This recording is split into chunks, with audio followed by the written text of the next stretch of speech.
mbokk yi dañ leen jàmm ci seen biir émission point par point alors tey ñu ñëw seet si suñu xarit El Hadj Baba Tandian nekkoon fii président fédération sénégalaise de basketball Baba Tandian na nga def. maa ngi leen di nuyu leen sant. alors Baba Tandian tey dañu jëloon décision seet si la parce que bu ñu waxee Baba Tandian wax basket bu Sénégal te basket bi yaa gën a xam bari na ay problème moo tax tey ñu déplacé ñu ñëw fii seet si la pour mun ci waxtaan ak yow. alors d'abord dañuy commencer ci sa histoire ak sa amour ci basket mi ngi tàmbali kat. sama amour ci basket mais depuis période bi ma commencé basket. depuis 1972 laay commencé jàng basket. bon xaw si ay tuuti dem France wala gën a mokkale na suma basket. jógee fa championnat pendant 13 ans. bon dajale nag li ma fa gagné yëpp si xaalis jot naa fa gagné nag xaalis bu takku. dajale fa li ma fa gagné yëpp ñëw ubbi suma entreprise. donc entreprise de ubbi ko liggéey nit ñi jàppale ma nit ñi yërëm ma nit ñi wóolu ma ñu may liggéeyloo di ma jox liggéey ma boo si boole ak sérieux toog naa fi 14 ans yoo xam ne dew na si vacances. développé suma entreprise développé béykat yi donc comme je disais rek lii yëpp basket bi la parce que soubassement bi yëpp basket bi moo ko def.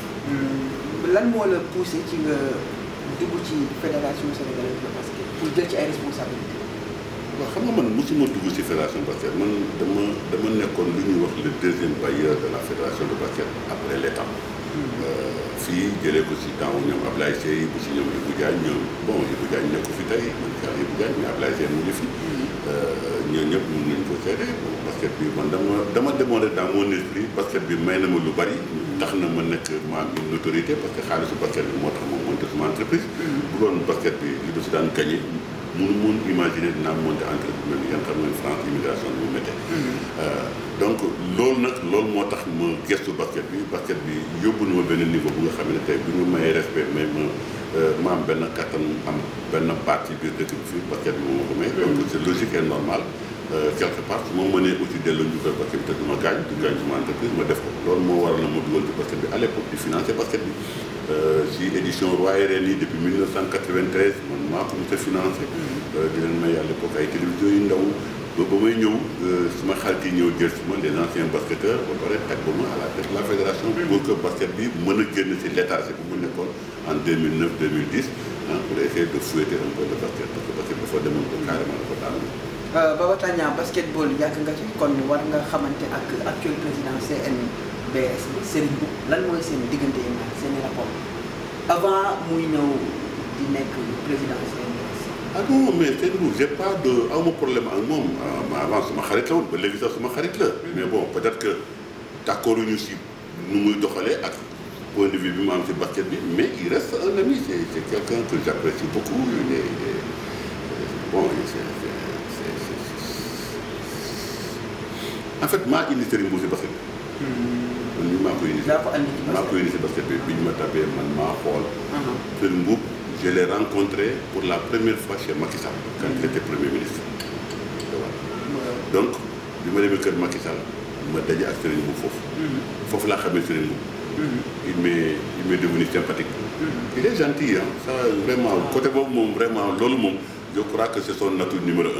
donc il est sympa il est gentil bon. il sait mettre quelqu'un en confiance il m'a mis en confiance vraiment ñu garder des relations amicales bi may dugg ci fédération bi bon comme je savais que il touchait légèrement un peu le basket parce que am na doomam mi doon basket bon j'ai pensé à lui ma copté ko boole ko ak man nekk ci groupe copté à l'époque de Lamine Keita on était 9 ma boole ko ci suma groupe copté donc noonu laa koy indi ci fédération boobu yaakaaroon na aussi bu jógee aussi dina ma jàppale parce que amoon na quand même benn pouvoir bu ndaw à l'époque au niveau de Petrosen je pensais que dina ma jàppale bon en fait bon il n'a pas pu faire grand chose mais naa bon loolu du ma xam lu tax parce que laajuma ko mais dem na entre temps toog nañu 3 ans yoo xam ne gisuma ko il ne vient pas aux réunions man nag côté ba peut-être su ma amee lu ma koy mere peut-être que foofu laa koy mere parce que bon je pense que nit bu ñu la jëlee dara di la ko jox lu ñu surtout comme la fédération de basket je pense que fédération de basket dafa diis dafa diis compte tenu ni ma meloon ak moom man si j'étais à sa place je ne serais jamais venu à la fédération de basket parce que dama am culture de l'amitié. est-ce que jëlee yow jàppee woo ko trahison li tax mu ñëw ñu je ne veux pas me permettre de le juger. du ma ko juger parce que ñi ko fa tab xaw ma lan lañ ko wax xaw ma luñ ko dig xaw ma lu ñu ko gëmloo ba mu nangu moo tax je ne peux pas me permettre de porter au jugement mais man suma jugement bopp laa suma bopp laa mën a juger moi à sa place. j'ai le culte de l'amitié man ni ma ngi nii saraxule laa dama am culte amitié am na loo xam ne suma yaram moo ko doon nangu si c'était moi je ne l'aurais jamais accepté. léegi est-ce que mën nañu revenir Baba Tandian ci problème yi nga xamante ni moo fi amoon ci ay affaire faute sur l'âge ba mu tax ñu dissoudre fédération basketball bi nga xam ne yaa ko ci xam nga affaire boobu on en a dañ ci waxaat dama bëgg nit ñi xam une fois pour toutes mais vraiment une fois pour toutes bi gars yi di frauder yëguma ko bi ñuy defar kayit yi yëguma ko bi xale yi di jouer xale yi mënuma la wax kii nii la tudd kii noonu je crois ñaari xale yu jigéen laa ci xam Aminata laa ci xam ak la fille la MVP bi nekkoon MVP je crois ñooñu ñaar rek laa jàppoon seen tur mais mënuma la wax kii mooy kii la preuve en est que bii ci buggee sélectionné suma doom bu jigéen à l'époque elle avait 19 ans et demi elle fait 1m80 elle fait 85 kilos donc xam nga ko pivot la donc bu am avenir ci équipe nationale bokkoon na ci sélection équipe nationale bi demoon ci francophonie parce que francophonie c'est 18-25 ans bi ñu ko buggee sélectionné mais dama ne entraîneur bi kii mënuloo ko sélectionné parce que elle a 19 ans mais 19 ans mënoo ko sélectionné noo koy justifier loolu mu ne ma bon damay seet ndegam mun naa wàññi affaire mën na koy naan même pas question xalaatuma ko sax donc ma bàyyi noonu quelque temps après il m'a posé la même question je crois que ce jour là ba muy posé question bi Samba Diop mu ngi woon foofu un responsable de Saint-Louis Basket Club bu la neexee mu ngeen ko laaj je pense qu'il se souvient Samba Diop ba muy wax di ma laajaat affaire bi mën na ko déteindre que ça soit la dernière fois qu'il me pose une demande pareille pour ma fille je te dis elle a 19 ans et demi elle ne peut pas jouer elle ne viendra pas donc on n'en parle plus mais man su ma defee loolu je ne vois pas pourquoi je vais aller cautionner beneen doomu jàmbur muy am 19 ans may wàññi atam pourquoi dama koy def bi ñu koy def fexewuma yëguma tinuma ku ma accusé na tooñ nga ma maintenant nag je suis le président de la fédération de basket moralement je suis responsable du basket lu fa xew en bien en mal je suis responsable voilà c'est la seule responsabilité que j'ai grosso modo mais dama bëgg a xamal ne nag gis nga l'histoire des fraudes là man dama daan toog Abidjan di waxtaan sax avec les dirigeants du basket dama bañ a tudd tur rek mais ñoom dañ ma daan wax sax vous savez ici en Côte d'Ivoire souvent on a 10 districts ici au niveau des municipalités mais il y a des joueurs qui ont 10 extraits de naissance donc c'est pour vous dire que c'est un problème africain waaw c'est un problème africain et puis c'est un problème bu nga xamee ne très souvent man nii di wax ak yow nii par exemple mais moi kañ laa am carte d'identité bi ma amee soo majeur la am carte d'identité mais j'ai toujours fonctionné avec une carte d'identité scolaire la musa am man je me rappelle ça sama carte d'identité scolaire tam mu ngi suma biir 3 fi ma carte donc les élèves souvent les jeunes ont des cartes d'identité scolaires avec ça leur permet même d'aller ñu am licence et ainsi de suite mais bu ñu demee ba aay bu ñu demee par exemple avant ñuy gën a aay ñu commencé am âge ils se rendent compte que âge bi ñu am arrangé wu leen ou bien soit c'est par le sport soit c'est pour aller étudier parce que aussi on parle surtout du sport mais parfois aussi le facteur étude aussi ça joue mais souvent da ngay gis ñu wut jugement changé bon bu ñu wut jugement maintenant nag eh bien l'astuce est tellement simple da ngay gis ku tudd par exemple Mamadou Ndiaye mu def Amadou Ndiaye voilà il te crée deux noms il y a beaucoup de gens comme ça ici au Sénégal ay entraîneurs ay même des anciens directeurs techniques ici qui ont 3 noms mais pourquoi ils ont 3 noms mais tout simplement parce que d'après l'information que j'ai certains avaient des jugements donc loolu bu ñu ko amee xale yi def loolu où est la responsabilité de Baba Tandian là je n'en ai pas parfois ils le font avec leurs parents pour des raisons scolaires ba pare sport bi ñoo dab leen ci parfois ils le font aussi pour des raisons sportives pour pouvoir pour mën a am ay club parce que boo amee fédération sénégalaise de football amul ay organes yoo xamante ni sax yu mën a permettre ñu vérifier véracité papier mais am na mais gis nga ils appellent l'IRM du xaw ma naka lañ koy waxee encore IRM bi ñuy def ci loxo bi mais kooku ce n'est pas fiable à 100%. C'est fiable quand le gosse a 15 ans.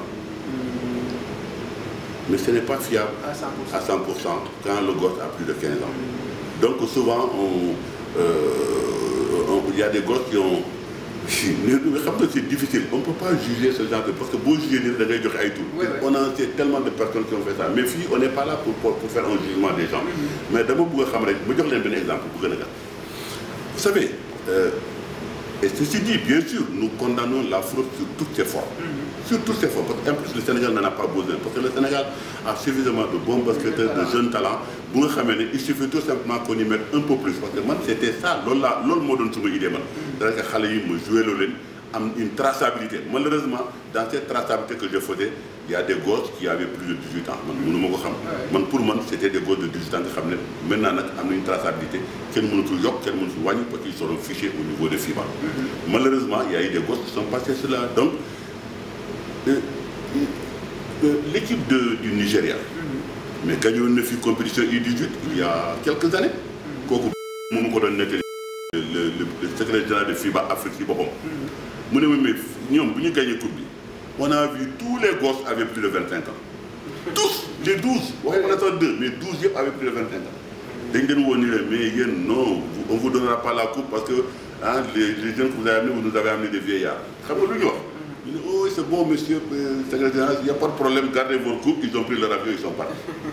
Ils ont fauté. Mais mais le Sénégal, franchement, n'en a pas besoin parce qu'on a suffisamment de bons joueurs, de bons jeunes joueurs, on a suffisamment de très bons encadreurs. Moi, je pense qu'il suffit d'un peu. Il suffit de peu pour que nous fassions des basketteurs, des basketteurs, vraiment, on n'en a pas besoin, nous devons frauder. Maintenant, fraude, je ne suis pas responsable, mais je reconnais que j'ai une responsabilité morale parce que moi, je suis président de la fédération. Je suis responsable. Maintenant, il ne faut pas occulter les Sénégalais. Il y a beaucoup de nous, beaucoup de fédération. Tout simplement, double victoire, parce que nous devons combattre depuis le début de la fédération. Le combat,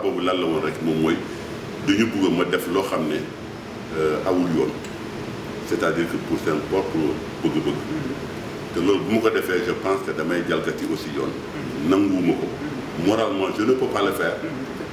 bu ma ko nangu woon kon tey nii fu may waxee yow ni je serai toujours à la tête de la fédération parce que coow li du am parce que boole bi du am mais loolu dama ko nangu et bien refus boobu nag ah moom mooy fu ñu bëgg a dem ànd ak équipe nationale dem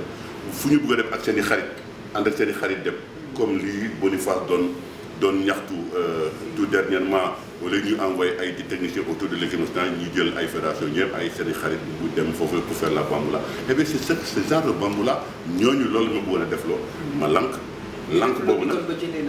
mais lank boobu nag moom moo waral lii yëpp problème yi yëpp am ci fa daal nit ñi nag xam nañ ko mais bon je pense que bu ñuy topp di wax ni dañuy topp di nettaliwaat rek on fera que nous répéter li am na ba pare moi ce que je fais c'est vraiment oublier et passer l'éponge ñi boole xale yi ñu ngi fi bu fekkee léegi maintenant ne ñoom dañu bugg xam la vérité mais nañ dem parce que les dossiers de justice sont là parce que dafa am ñoo xam ne jën c'est de boole leen ok mbokk yi yéen a ngi ci seen biir émission point par point tey ñu am honneur ak privilège sekk ak waxtaan bu yaatu ci histoire ak problème mu basketball bu Sénégal ak ki nga xamante ne nekkoon na fi président fédération sénégalaise bu basket muy Baba Tandian alors Baba Tandian ñu wax ci problème mu financement wu fédération sénégalaise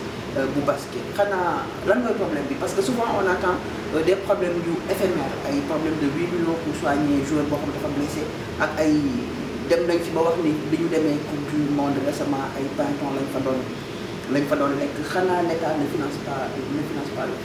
le basket. Non, l'État dina financer basket. Mais l'État financement du basket bi ça résume durant les compétitions internationales. Les championnats d'Afrique ou le championnat du monde ou les Jeux olympiques. C'est là où l'État faut que l'État di intervenir. Mais dama bu dee championnat la État du intervenir. Bu dee championnat la État du intervenir. yow mi président fédération yooyu yaay dem wuti ay moyens yu def ce championnat te championnat pour def championnat bu normal il faut à peu près 150 millions 150 millions yooyu yaa koy wuti soit nga génne ko sa poche soit nga dem seeti say xarit soit nga seeti je sais pas moi c'est am di jàmm comme yow mun naa la seet bu fekkee xam naa la mun naa la fekk nga am xaalis nga ci bien nanti mu suqi la ma dem suqi keneen ak keneen en fait noonu lañ doon en fait daal comme ni ñu koy suñu pour tamate la ñuy rewoon daal di yalwaan alors aujourd'hui le problème du basket est tel que son financement dafa laaj vraiment ay méthodologie yu xaw a difficile parce que il faut nga def benn budget pour mën a fonctionner boo mënul fonctionner boo amul budget boobu doo mën a fonctionner alors le cas de Jojo loolu moo ñu dal bi Jojo gaañoo c'est vrai que y avait un problème d'assurance qui se posait on en a épilogué là-dessus man assurance man nee naa leen suma rôle au niveau de la fédération se résume dem uti xaalis indi je ne gère pas les licences je ne gère pas les assurances je ne gère pas le fonctionnement am na secrétaire général j'ai des adjoints ku nekk am nga partition booy joué man suma partition moom mooy fédération ndox bu fi dara manqué c'est-à-dire que en fait comme borom kër buy dem uti liggéey di indi dépense pour lekk comprendre loolu moo doon suma liggéey maintenant bu fekkee fédération am na problème assurance bu nga xamee ne Jojo gaañu na bon assurance bi mënuñu ko jël en charge mais yooyu bu amee boo yoree sa oto nga fiir nit amuloo assurance eh bien boo amee jom wala nga am ay moyens mais da ngay te substituer à l'assurance nga fay nga faj ci nga def jotaay et bien c'est exactement ce que nous avons fait mënoon nañu ne suñu yoon nekku si bon mënuñu amuñu mais dañu xam ne moralement cette fille là am na lu mu joxe au niveau de l'équipe nationale ñun fédération di ko bàyyi noonu dafay ñaaw donc finalement kan moo faj Jojo en fait fédération man maa ko fekk fédération amatul doon xaalis parce que bi ñuy def si fin de saison bi li ma xaalis bu may lebal fédération bu sponsor indee xaalis par exemple ma dem wuti sponsor man maa koy wuti bu indee xaalis ñu dawal ci li ciy dawal financer li ñu ci financer bu xaalis bi desee maintenant ma récupérer une partie à fur et à mesure di récupérer xaalis bi nga xam ne avancé naa ko ci fédération donc bi fédération bi saison bi di waaj a jeex fédération bi amee na ma quelque chose comme 8 millions à peu près 8 millions bi jox nañ ma ko ba pare récupéré naa ko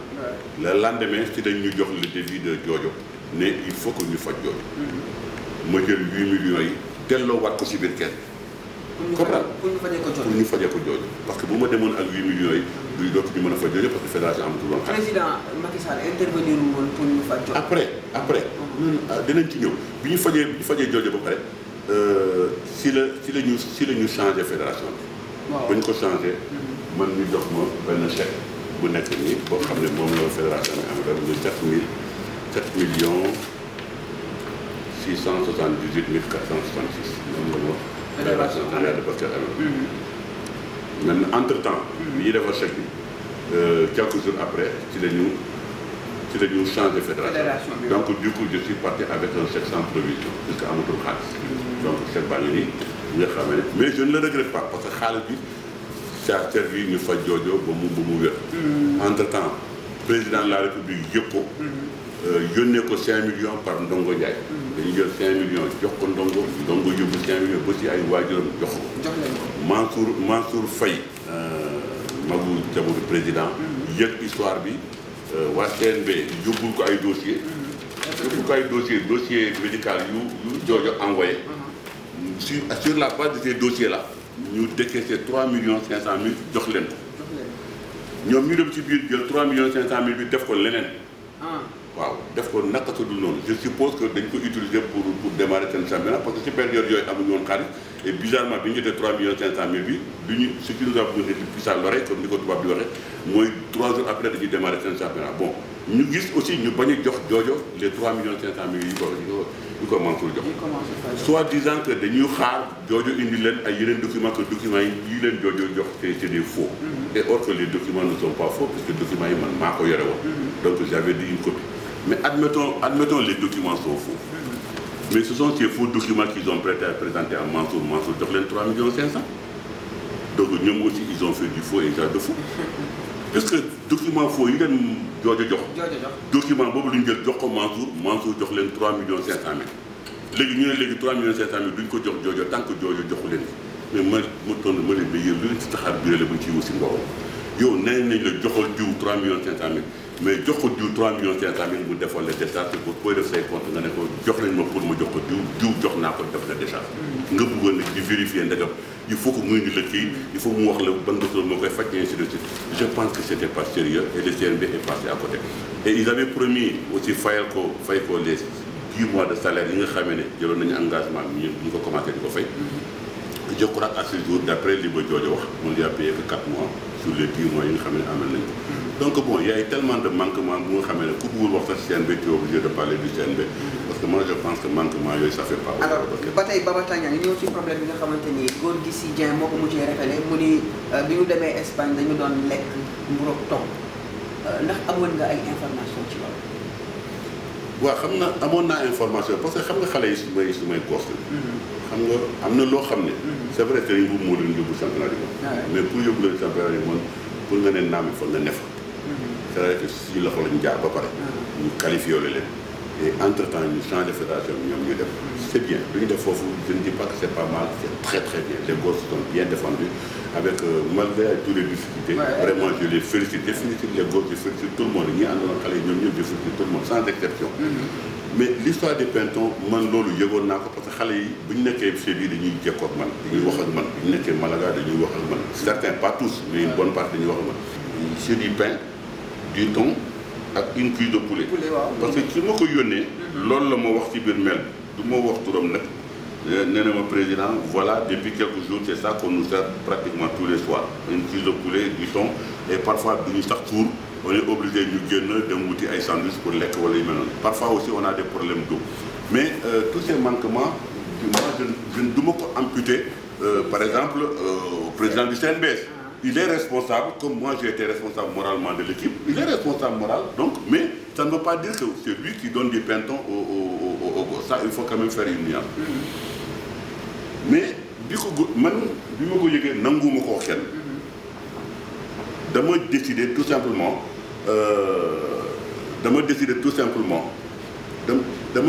simplement garder information bi bañ ko wax pour ne pas décider. mais yëgal nga ko.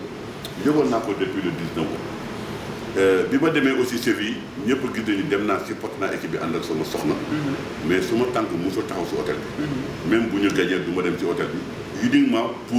parce que ay problème yu sew du fa ñàkk. parce que nekk na ak ay joueurs ay problème yu sew dafa daan am mais damay bañ ñuy xam comme dama weex donc. damay bañ ñu ne woy Tandian lu ñu fi ñëw moo tax problème yi am booy fippu wala yu mel noonu ma say ñëma moo tax seen hôtel sax daa ma fa dem te seen hôtel boobu booy yi dëkkoon. man fa laa dëkkoon Barcelone laa nekkoon. ma jógee Barcelone dem France dellu si war a dellu Barcelone ma yëg ne xale yi Barcelone lañ leen wàcce ma changé hôtel. est-ce que tu comprends j'ai changé d'hôtel délibérément. d'ailleurs même li ma fayoon ci caution sax nanguñ ma ko delloo parce que tout simplement bëgguma woon dëkk ñu gis nga lii mos nañu dal madame kii Maputo daaw bi may demee Maputo ak xale yu jigéen ñi dañ leen loger si benn hôtel loger équipe yëpp lii par exemple nii Barcelone man 100 € laa doon fay 150 € laa doon fay par nuit mais fii ba bu jëlee hôtel bi day négocier tarif yi di fay $60 $60 150 € bi ma doon fay man lekk amu si añ amu si reer amu si mais fii ba même chambre bi lay jël def fa ñaari joueurs ay des lits twin ba pare négocier prix bi $60 $60 à peu près 40 €. mais 40 € añ si la bokk reer si la bokk mais c'est normal il faut comprendre l'hôtelier prix bi dafa tuuti tellement que añ bi muy joxe mais añ bi day nekk lu néew lu tuuti mais loolu bu amee yow président yooyu yaay président c'est pas CNBS pas forcément CNBS mais ki gunge équipe bi que ça soit le président ou que ça soit le manager général ou que ça soit le responsable du ministère en disant c'est le responsable du ministère d'ailleurs moom moo waroon jël matukaay yooyu mais day fekk aussi président CNB aussi wala président fédération bi aussi imposer ko loolu parce que loolu moo ñu daloon bi ñu demee Maputo dañu ñëw ñu ne xale yi du ñu lekk ci hôtel bi ils vont manger à 2 kilomètres de l'hôtel xale yi bu ñu entraîné wala jouer 2e heure wala 3e heure nga ñëw pare minuit ba pare nga ñëw sangu ñu ne demal nga lekk à 2 kilomètres ba pare c'est souvent li ngay lekk baaxul xale yi première nuit ñu dem ñu ne du ñu lekk man maa leen jëndal KFC xale yu jigéen ñi équipe nationale bu ñu may dégg ak encadrement dirigeant yi demoon ñoom ñëpp bu fekkee am na ku ma dégg rek bu fekkee du noonu rek mën na démentir ma jëndal KFC le lendemain ma dem ci directeur hôtel bi ma ne ko mes joueurs là ne veulent plus aller manger à l'hôtel là je veux qu'ils mangent ici à l'hôtel à l'intérieur il y a un restaurant ici je veux qu'ils mangent ici mu ne oui mais le coût n'est pas le même mu ne ko mais il faut le dire aux gens de FIBA mu ne les gens de FIBA ne veulent pas payer et c'est de toute façon c'est la fédération mozambicaine qui a négocié ces prix là et vous allez manger là-bas ma ne ko maintenant faites-moi un prix moi mes joueurs vont manger ici désormais mu defal ma prix première journée bi repas bi añ ak reer bi ma teg sama carte bleue ma fay man maa fay. xale yëpp añ foofu ak dirigeant yëpp ak encadrement ñëpp añ reer foofu. le soir ma dem seeti waa FIBA mooy gëstëm leen fa gëstëm yi métti yoo xam ne ak président fédération mozambicaine naaw si kaw foofu naaw yoo xam ne